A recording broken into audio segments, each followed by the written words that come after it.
নমস্কার বন্ধুরা, বাসাই রান্না বান্নাতে সকলকে স্বাগত। আজ তোমাদের সাথে শেয়ার করব ঝরঝরে নবরত্ন পোলাওয়ের রেসিপি। নবরত্ন পোলাও বানানোর জন্য আমি এখানে বেশ কিছু সবজি পনির নিয়েছি। বিনস, ক্যাপসিকাম, ফুলকপি, মটরশুঁটি, আলু, গাজর, পনিরের টুকরো, কাজু বাদাম, কিশমিশ আর নিয়েছি বাসমতি চাল। প্রথমে চালটাকে সিদ্ধ করে নিচ্ছি। চালটা যাতে সাদা ভাব থাকে আর ঝরঝরে থাকে সেই জন্য একটু লেবু রস দিয়ে দিলাম।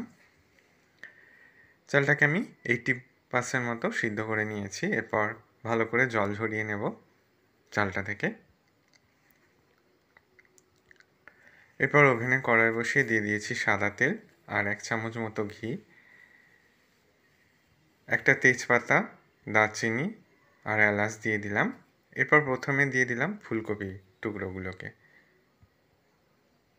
মিনিট 2 মতো ভেজে নেওয়ার পর আলুর টুকরোগুলোকে দিয়ে দিয়েছি।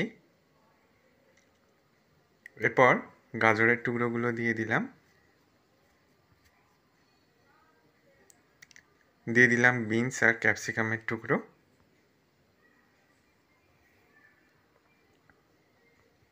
এরপর সব শেষে মটরশুঁটি দিয়ে দিলাম।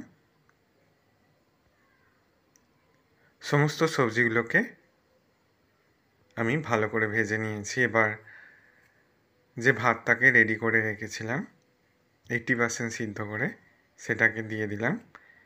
এরপর ভেজে রাখা সবজির সাথে ভালো করে মিশিয়ে নিচ্ছি। স্বাদ মতো চিনি আর স্বাদ মতো লবণ, ভিনিগার আর গোলাপ জল দিয়ে দিলাম। এরপর হালকা ভেজে নেওয়া পনিরের টুকরোগুলোকে দিয়ে দিচ্ছি। দিয়ে দিচ্ছি কিশমিশ আর কাজু বাদাম, একটু গোলমরিচের গুঁড়ো দিয়ে দিলাম। এবার সমস্ত কিছুকে রাইসের সাথে ভালো করে মিশিয়ে নিচ্ছি। তৈরি হয়ে গেছে নবরত্ন পোলাওয়ের দুর্দান্ত স্বাদের রেসিপি। আশা করি রেসিপিটা তোমাদেরও ভালো লাগবে। ভালো লাগলে বন্ধুদের মধ্যে অনেক শেয়ার করো, লাইক কমেন্ট করতে ভুলো না। সকলে সাবধানে সুস্থ থেকো। ভিডিওটা দেখার জন্য সকলকে ধন্যবাদ।